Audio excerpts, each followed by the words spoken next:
Isang mapagpalang araw po sa inyong lahat. Ngayon po ay June 12, 2026, Biyernes, at ngayon ay pagdiriwang ng dakilang kapistahan ng kamahal-mahalang puso ni Jesus. Ang ating pong unang pagbasa at pagninilay sa araw na ito ay hinango mula sa aklat ng Deuteronomio chapter 7 verses 6 to 11. Sinabi ni Moises sa mga tao, "Kayo ay bansang nakatalaga sa Panginoon. Hinirang niya kayo sa lahat ng bansa upang maging Kanya. Pinili niya kayo at tinibig, hindi dahil sa dami, pagkat kayo pa nga ang pinakakaunti sa lahat. Pinili niya kayo dahil sa pag-ibig niya sa inyo at sa Kanyang pangako sa inyong mga ninuno. Ito rin ang dahilan kaya niya kayo iniligtas sa kamay ng Faraon sa pamamagitan ng kanyang kapangyarihan. Alalahanin ninyo ang Panginoon ay Diyos na hindi marunong sumira sa pangako. Tapat siya sa lahat ng umiibig at sumusunod sa Kanya. At ipinadarama niya ang Kanyang pagmamahal hanggang sa 1,000 salinlahi. Nililipol niya ang lahat ng sumusuway sa Kanya. Hindi makaliligtas sa Kanyang parusa ang lahat ng hindi sumusunod sa Kanya. Kaya sundin ninyo ang kautusan at mga tuntuning ito." Ang salita ng Diyos.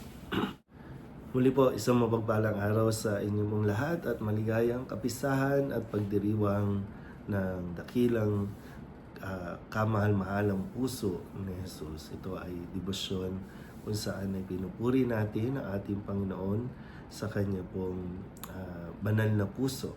Dahil dito sa Kanyang pag-ibig, tayo po ay naligtas, tayo ay napatawad mula sa ating mga kasalanan. Kaya maganda po na mapagnilayan natin ito, kalatigit sa panahong araw din ito ay pagdiriwang natin ng Independence Day. So, maganda po na muli, no? Sana buhayin natin ang ating pagmamahal sa bayan na marami ngayon dahil sa nangyayari sa paligid natin, marami yung nagsasabi na sila ay nagmamahal sa bayan, pero sa kabila nito ang bayan ay nagdurusa dahil sa kanila. Ganun ba talaga ang pagmamahal? Ganun ba talaga ang pag-ibig? Diba? Sa halimbawa ni Kristo, dahil siya ang nagmahal, mas pinili niya na siya na lang ang mahirapan. Parang ganun, no? Yung tunay na kahulugan ng pag-ibig. Ang taong nagmamahal, handang umako ng paghihirap para sa kanyang minamahal. Handang magsakripisyo para sa kanyang minamahal, at hindi yung minamahal ang nagsasakripisyo sa nagmamahal.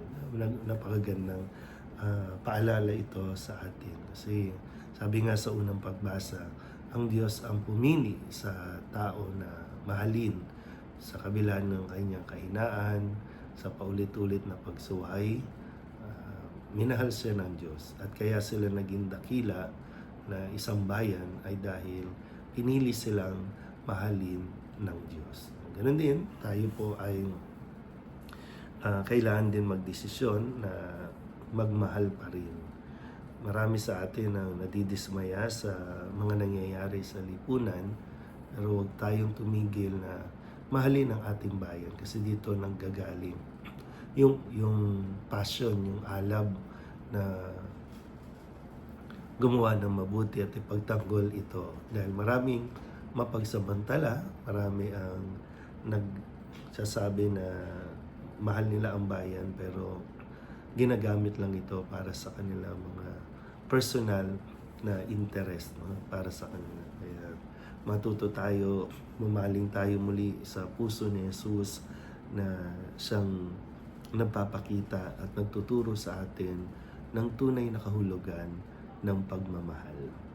Kaya muli po, isang maligayang araw sa inyo at happy fiesta para lalo tigit sa mga nagdidebosyon sa kabana-banalang puso ng ating Panginoon. Muli po, isang mapagpalang araw sa inyo po lahat.